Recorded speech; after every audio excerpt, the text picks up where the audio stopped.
পিছনে কি বসতে হবে। করেছ? পিছনে পিছনে যাও, পিছনে চেয়ার আছে দেখো উঠানো। ওগুলো নিয়ে আমরা বসি, বেঞ্চটা সরাই নাই। ওইটা বেঞ্চটা সরাই তো। পানির বিভিন্ন উৎস রয়েছে, যেমন নদী, খাল, বিল, পুকুর ইত্যাদি, সাগর রয়েছে। এখন এইসব পানির উৎসের উপর যখন এই সূর্যের আলোটা পড়ে, তখন এটি বাষ্প হয়ে পানির চূড়ার আকার নিয়ে মানে তোমরা একটু চেয়ারটির পিছনে যাও তো বাবু, পিছনে যাও।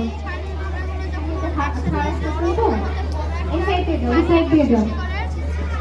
হ্যাঁ, এই সাইড দিয়ে যাও। এগুলো একটু সামনে নিয়ে যাও তো। দিয়ে যাও, বাবা, এই সাইড দিয়ে যাও।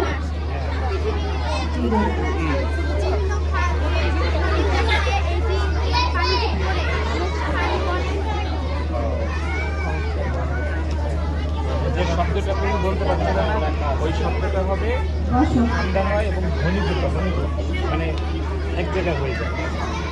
যখন ভারী হয়ে যায় তখন এই শব্দটা পড়ে।